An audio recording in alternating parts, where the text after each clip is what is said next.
आज सभी पानीपत के क्रांतिकारी पत्रकारों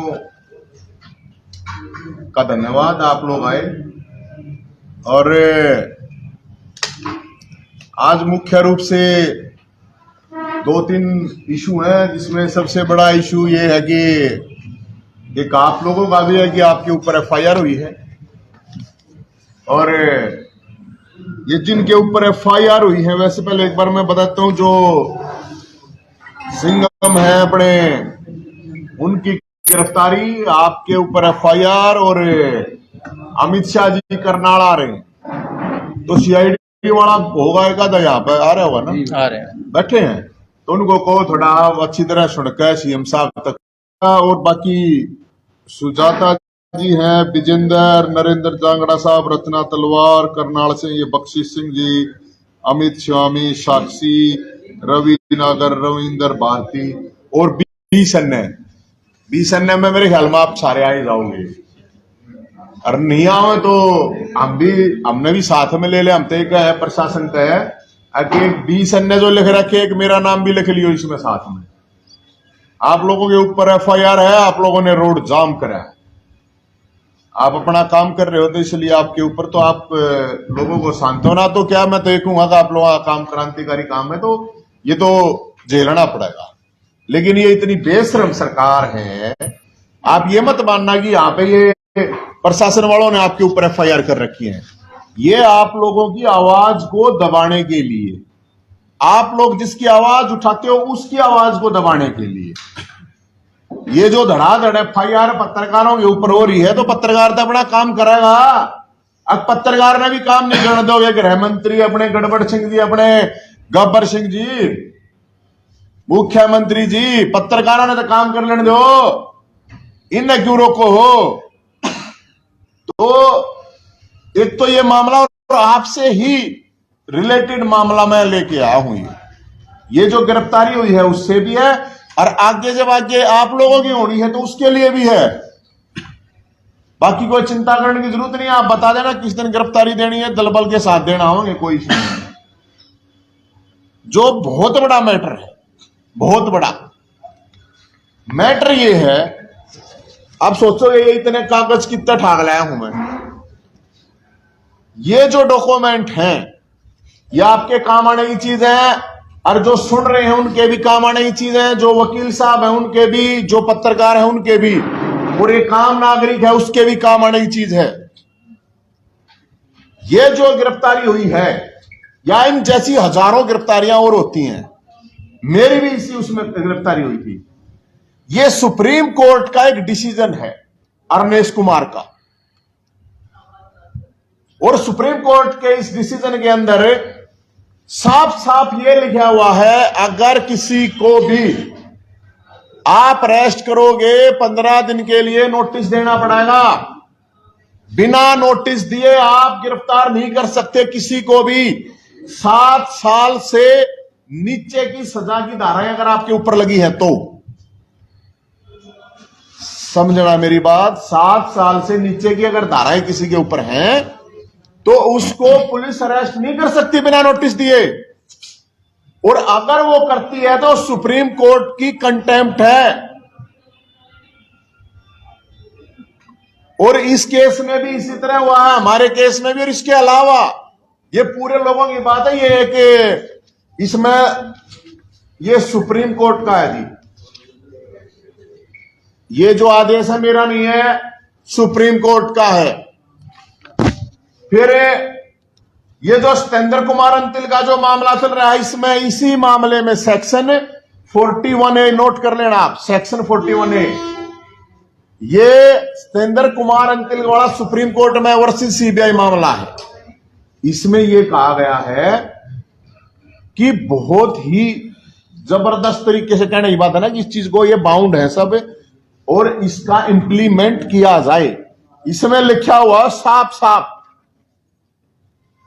कि जो भी आदमी है, अगर इसके ऊपर वो नहीं होता है तो उसको जमानत का भी अधिकार है, नहीं तो इसमें ये लग रखा है जुडिशियल जो ऑफिसर है उसके ऊपर भी कंटेम्प्ट लगता है।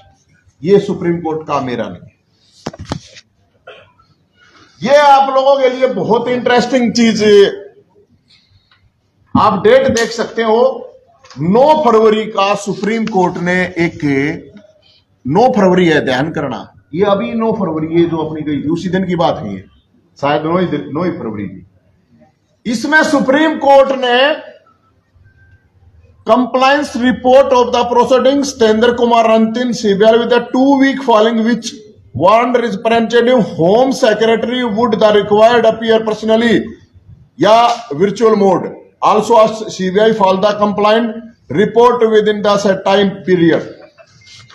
ये 9 तारीख को क्या कहा पता, इसी मामले को लेके सेक्शन 41A को लेके सुप्रीम कोर्ट ने पूरे देश के जो होम सेक्रेटरी हैं हर स्टेट के, उनको कहा है कि इसका इंप्लीमेंट क्यों नहीं हो रहा और हमें बताएं कि इनकी कितनी अवमाननाएं हुई हैं। हजारों अवमाननाएं हुई हैं हरियाणा में।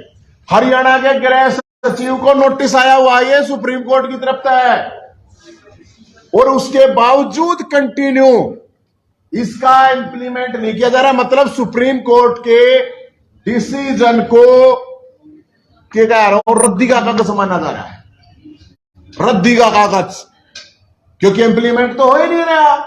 जब इंप्लीमेंट नहीं हो रहा सेक्शन 41A का, तो ये तो अंधाधुंध चल रहा सारा का सारा सिस्टम। तो ये आपको मैंने 3 चीजें दे दी, तो लेटेस्ट है। फिर ये है हाई कोर्ट, अपने हरियाणा पंजाब हाई कोर्ट का। इसमें ये कह रहा है Punjab Haryana high court Ramesh Kumar guidance must be follow, arresting person crime sentence 7 year less. अपना high court Punjab and Haryana high court कह रहा है अब 7 साल से नीचे के जो मामले हैं, रमेश कुमार का जो मामला है उसका सख्त तरीके से इंप्लीमेंट हो। तो ये जो पुलिस वाले FIR करते हैं, ये भी सुनो इस चीज ने, अब ये क्यों, मतलब हरियाणा हाईकोर्ट सुप्रीम कोर्ट किसी ने कुछ मानो हो ना मानो हो, इस देश में मतलब कोई सिस्टम है कि नहीं है। फिर ये है केरला हाईकोर्ट, सारे हाईकोर्ट लेकर हूं। केरला हाईकोर्ट में तो आप देखो, रमेश कुमार के फैसले की विरुद्ध गिरफ्तारी पाने आरोपी को मजिस्ट्रेट से हाईकोर्ट ने स्पष्टीकरण मांग लिया था। सोच के देखो आप, ये इतना सख्त रूप से इसकी मतलब इंप्लीमेंटेशन की बात हो रही है। अब एक जज ने निचली कोर्ट के ने इसी धाराओं में 7 साल से नीचे का मामला था, रिमांड में भेज दिया था, जैसे जुडिशियल कस्टडी में या इस तरह भेज रहे हैं। तो इसमें आप देख लो मजिस्ट्रेट से स्पष्टीकरण मांग रखा है, कोई छोटा मामला नहीं है, और ये लोगों को पता नहीं है और कोई बताना नहीं चाहता। फिर ये है Bihar high court, supreme court ask Bihar government consider framing guideline for the arrest adopt by the Delhi police. ये आपको मैं जो दिखा रहा हूं, ये है इलाहाबाद हाई कोर्ट का मामला।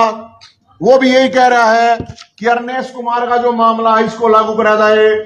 फिर यो है भाई बॉम्बे हाई कोर्ट का मामला। ये इतने मामले हैं अलग अलग हाई कोर्ट के। सुप्रीम कोर्ट ने लेटेस्ट जो मैंने आपको बताया, हरियाणा सरकार को, गृह सचिव को ये नोटिस भेज रखा है। तो जिस तरह से FIR करके और जिस तरह अरेस्टिंग डाली जा रही है वो बिल्कुल गलत है। और अब बात यह आई कि भाई उस पर हम भी उस दिन आए थे तो झगड़ा हुआ, अपना 2 पुलिस वालों का झगड़ा हुआ। 2 पुलिस वालों वो आरोप लगा रहा है कि 500 रुपए ले है, वो लोग 500 रुपए ले है।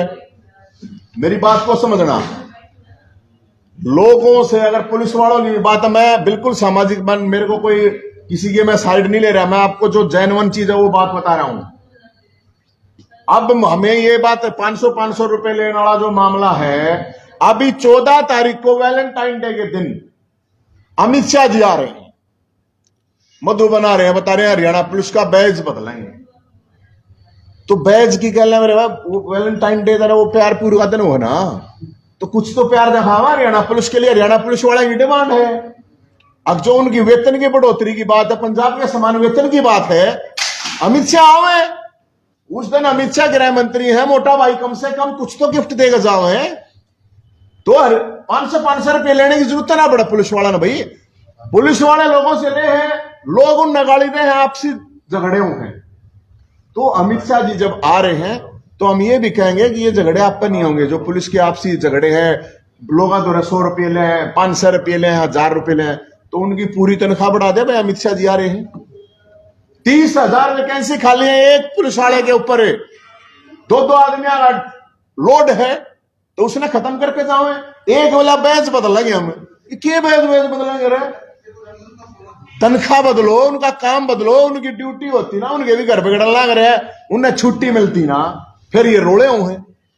और फिर एक आदमी अगर ईमानदारी से अगर काम कर रहा है तो उसको इतनी समस्याएं सरकार को कितना फास्ट एक्शन लिया जा रहा है, तो मेरे ख्याल में कोई क्रिमिनल नहीं था। और जिस तरह से अब उसके ऊपर ये डराने दमाने, उसके बाद अगर मान लो प्रेस वाले हैं वो तो कवर करने जाएंगे, अब प्रेस वालों के ऊपर इस तरह धड़ाधड़ FIR करने का मेरे हिसाब से तो कोई मतलब है नहीं। और मुख्यमंत्री जी, खट्टर साहब, अनिल विज साहब, अपने मोटा भाई गृह मंत्री आ रहे हैं, तो ये गलत बात है। आप पत्रकारों पे FIR कर रहे हो, पुलिस वाले के ऊपर ही आप FIR कर रहे हो, आप CRPC का जो सेक्शन 41 है उसको नहीं मान रहे हो, तो इससे तो और आगे क्या होगा? मैं तो सुप्रीम कोर्ट की गाइडलाइन है, आपके होम सेक्रेटरी को नोटिस हो रहे हैं सुप्रीम कोर्ट की तरफ से कि इस अरनेश कुमार वाले मामले को वो किया जाए। तो अमित शाह जी वैलेंटाइन डे वाले दिन आ रहे हैं, तो कुछ प्यार प्रेम हरियाणा पुलिस वालों को लिए दिखावा, वैकेंसी खाली पड़े उनने भरते हैं, उनकी तनख्वाह की डिमांड है उनने करते हैं, और ये FIR करने की कोई जरूरत है नहीं, FIR को रद्द करा। बाकी आप लोगों ने भी डरने की जरूरत है नहीं, कर दी तो कर दी, कोई उसमें भी टेंशन लेने की। लेकिन आप लोगों को जो मैंने अब ये बताया है अरनेश कुमार वाला मामला, ये आप लोग भी इस चीज को ध्यान रखना, ये हर आदमी के लिए जानकारी होना ये जरूरी है, ये किसी को पता है नहीं। तो हम तो इसमें ये कहेंगे कोई सवाल नवीन जी, ये जो दिखा रहे हो आप, आपको भी अरेस्ट किया गया था ऐसे, इसको आशीष को भी ऐसे अरेस्ट कर लिया। हाँ। फिर ऐसे कागजों का क्या फायदा जब पुलिस वालों को पता ही है कि सुप्रीम कोर्ट हाई कोर्ट की रूलिंग है, 3 साल वाले 7 साल के नीचे है, नोटिस देना होता है। इसमें एक चीज और है, हाँ मैं एक चीज बताऊं, मेरे कुछ पुलिस वाले साथी हैं, थानेदार, उनसे भी बात हुई, तो वो ये कह रहे हैं कि जो 7 साल से नीचे का मामला हमारे को भी क्लियर नहीं कर रहा, कोर्ट हम जमानत ले लेते हैं तो कोर्ट हमने डांट मारा है। तो इसमें जो एक तो बेलेबल है, एक नॉन बेलेबल है, इसमें मेरे हिसाब से क्लियर कट ये होना चाहिए, बेलेबल नॉन बेलेबल का क्या लेना देना है उसमें, जब 7 साल से नीचे ही सजा का मामला है। अब जैसे एग्जाम्पल के लिए 506 है, 506 वैसे तो नॉन बेलेबल है, लेकिन 7 साल की नहीं है उसमें सजा, उसमें शायद 2 या 3 साल की सजा है। तो 7 साल से नीचे के जो मामले हैं उन सारे मामलों को लेकर क्लियर कट ये गाइडलाइन सरकार की तरफ से भी होनी चाहिए, ये ऑलरेडी है। तो इसमें जो कंफ्यूजन है, जो नीचे जो भी अदालतें हैं, हम तो यही कहेंगे कि इसका मेरे या सिंघम के जेल में जाने से हम तो निपट लेंगे। सवाल इस बात का भी है, आपके ऊपर होगा तो आप भी निपट लोगे। हजारों लोग रोज, कितने लोगों को इस तरह जेलों में ठाठा कर, राष्ट्रपति जी खुद कह चुके हैं इस मामले को लेकर। अननेसेसरी क्यों बेकार में जेलों में लोगों को डाल रहे हो, किस लिए? कहां से लाएंगे वो जमानती, कहां से गरीब आदमी कहां धक्के खाएगा? तो इस मामले को लेकर मेरा यही मानना है, हम तो आप लोगों के माध्यम से भी कह रहे हैं, और इसका इंप्लीमेंट नहीं हो रहा है, और आंख बंद करके सरकार, प्रशासन, पुलिस सोया हुआ है। जिन वसूली का आरोप का वीडियो देखा था आपने, वो जो ट्रैक्टर वाले थे वो मुकर के बयान दिया कि हमसे कोई पैसे नहीं लिए जा रहे। तो भाई ये तो जब सरकार फंसाना चाहे किसी ने, तो वो तो क्या है, उसका क्या कुछ भी बना देगी, उत्ते तिल का ताड़ बनाना कोई बड़ी बात, कोई इतना इशू नहीं है ना। आप समझो ना, एक डिपार्टमेंट का आदमी, मैं पहले भी ये बात कह रहा हूं, एक डिपार्टमेंट के झगड़े को तो डिपार्टमेंट अपने आप सोल्व करता, सबसे बढ़िया थी। अगर नहीं करता तो दोनों के ऊपर कार्रवाई कर दो, कोई प्रॉब्लम नहीं। अब ये जबरदस्ती फंसाना और फिर मतलब ये डराना ही है। आपके ऊपर जो FIR हुई क्या है, डराना ही है। उसको उठा के लाया जाए एकदम, तो क्या है, ये डराना ही है। क्या हो गया भाई, आतंकवादी था कोई, वो अब भी आतंकवादी था। और ये जो मैंने बताया आपको, सुप्रीम कोर्ट की गाइडलाइन, इनका किसी के तो दिमाग में होगा, और कंटेम्प्ट है। मैं आपको बताऊं, जो भी अधिकारी ये कर रहा है उसको बताना पड़ेगा कि ये क्यों होया। होम सेक्रेटरी को नोटिस हुआ है 9 तारीख को ही, जुडिशियल जो मजिस्ट्रेट है उनको, वहां तक उनको भी कंटेम्प्ट में फंसा दिया। वे भी फंस सकते हैं। मैं आपको बताऊं, जानकारी के लिए बताऊं, अगर कोई नहीं अवेयर है तो आप लोग सेक्शन 41A जो है अरनेश कुमार का मामला है, और ये 9 तारीख को भी कहीं नहीं छपी है खबर, ना कहीं मीडिया में, ना कहीं कोई, क्योंकि उस चीज के लेकर अवेयर नहीं है लोग। तो जेल में ऐसे पुलिस नहीं ठागा, किसी को उठाया पकड़ा और डाल दिया अंदर, ऐसे नहीं कर सकती। ये सीधी सीधी दींगामस्ती है, और ये सरकार द्वारा दींगामस्ती है। पुलिस ने भी क्या करना, वे पत्रकार आते ऊपर दादे साहब, ये जो पत्रकार है ना, क्योंकि आज के दिन विपक्ष तो मरा पड़ा है, मुर्दा है। आप लोग आवाज उठाओ जनता की, तो आप विपक्ष हो, तो आपके ऊपर तो फिर कार्रवाई करेगी सरकार। अच्छा, फिर ये कोर्ट जब आदमी जेल से छूट के आएगा, जमानत होगी, तब इस कागजों का ध्यान करेगा, उसके बाद फिर कंटेम्प्ट डालेगा ना उसमें। हाँ, उसके बाद कंटेम्प्ट डालेगा। लेकिन कंटेम्प्ट डालने की जरूरत क्या है भाई? अगर सरकार ये गाइडलाइन जारी करे तो कोई इशू है नहीं ना कि भाई नहीं मत पकड़ो। 7 साल से नीचे की जो धाराएं लगी हैं उनके आप नोटिस के बिना आप उनको वो नहीं करते। अगर आपने अरेस्ट कर लिया तो ये भी है इसमें, अगर अरेस्ट कर लिया बिना नोटिस के तो वो ऑटोमेटिक जमानत का हकदार हो जाता है। और अगर उसको जमानत नहीं दी गई तो जो मजिस्ट्रेट है उसके ऊपर भी कंटेम्प्ट लग सकता है सुप्रीम कोर्ट। ये मामला है, ये पूरा डॉक्यूमेंट विद डॉक्यूमेंट। हम अपने और तो मेरा कुछ ना है ही नहीं। फिर आप भी अपना केस में भी कर रहे हो कुछ? मैं तो करो, अच्छी बात करो भाई साहब, मैंने तो सुप्रीम कोर्ट लिख भी दिया। हम तो ये करेंगे, लेकिन मैं वही बात कह रहा हूं, मेरा या मान लो आशीष वाला इशू नहीं है अकेला। इशू उन लोगों के लिए है जिनने कोई जानता नहीं पहचानता नहीं। आप 200-250 थाने हैं, हर थाने में जाकर देख लियो, भी 2-2 4-4 आदमी पड़े पाओगे उड़ा वाला में। ईब भी पाओगे मन मन 1000 आदमी ईब एट प्रेजेंट पाओगे, और छोटे छोटे मामले में। तो लोगों को जागरूक करना इस चीज को लेके बहुत जरूरी है। अब ये तो आपका अधिकारी सभ्यता कम से कम ध्यान रखो। अमित शाह का विरोध करोगे सर आप, या नहीं, या सिर्फ मौखिक रूप से? भाई वो उसका डिपार्टमेंट का रैली का तो हमने कराया था, आया को ना, डर गया। मैं क्या करूं बताओ भाई, एक बात बताओ, हमने तो कही थी जब गोवाना रैली के लिए, मेरे को तो 1 रात पहले उठा लिया था इनने, पूरी रात थाने में रखा, लेकिन मोटा भाई आया नहीं, डर गया। आप लोगों को पता ही नहीं थे मैं जाऊंगा, हम माननीय थोड़ी हैं। इवन का पर्सनल प्रोग्राम है, डिपार्टमेंट का प्रोग्राम बताओ, कोई रैली तो है नहीं। तो डिपार्टमेंट का प्रॉब्लम है तो वैलेंटाइन डे है, वैलेंटाइन डे ना पुलिस वाले फूल देंगे भाई, तने तेरे कर्मचारी हैं, उनकी तनख्वाह बढ़ा, पंजाब के समान वेतन, 30,000 वैकेंसी खाली है, वो करे, छुट्टी नहीं मिलती।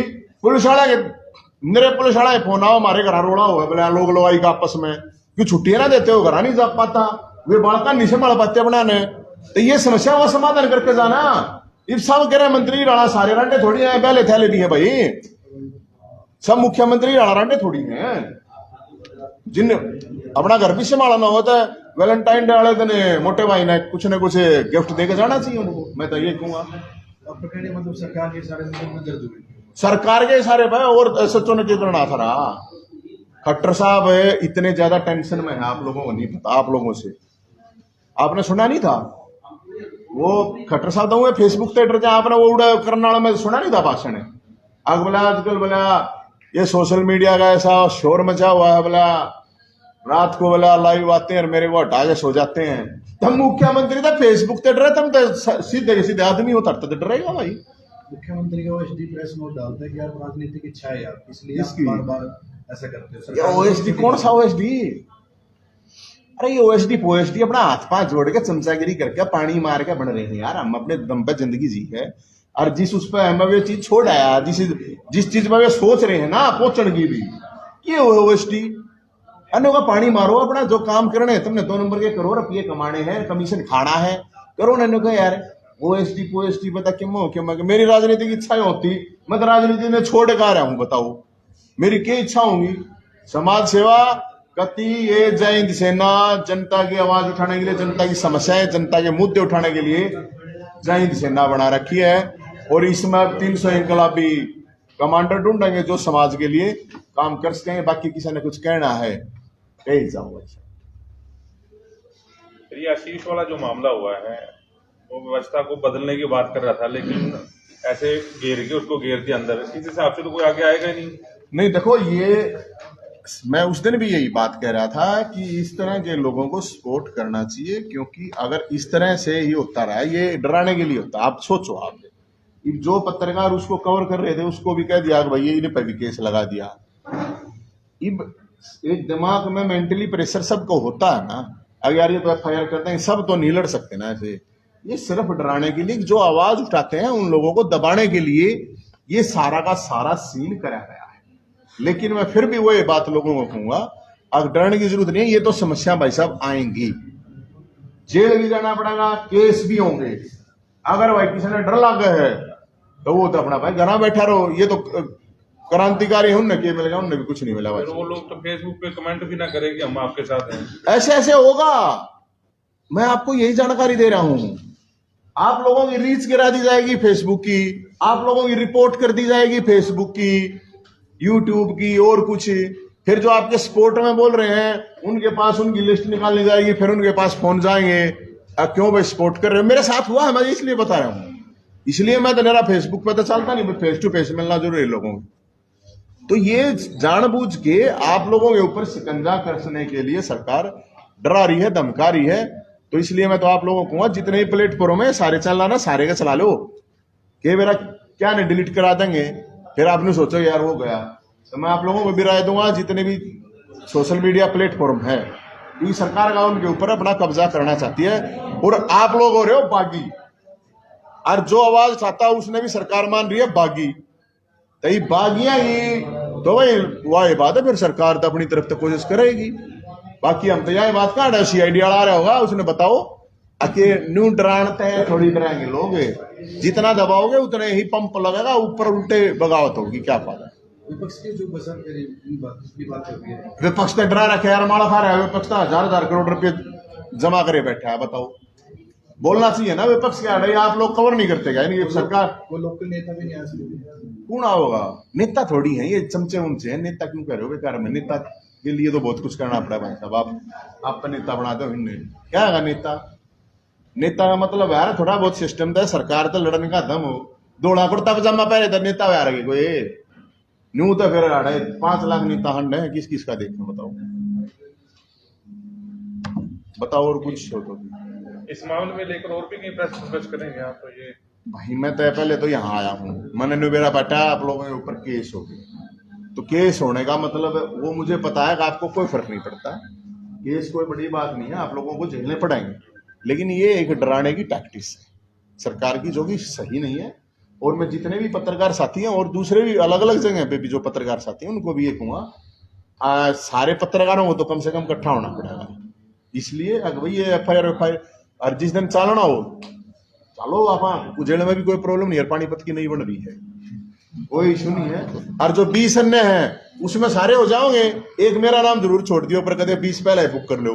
एक मेरा नाम पक्का राखियो, एक मैं हूं। ठीक है जी, चलो ठीक है, थैंक यू। धन्यवाद।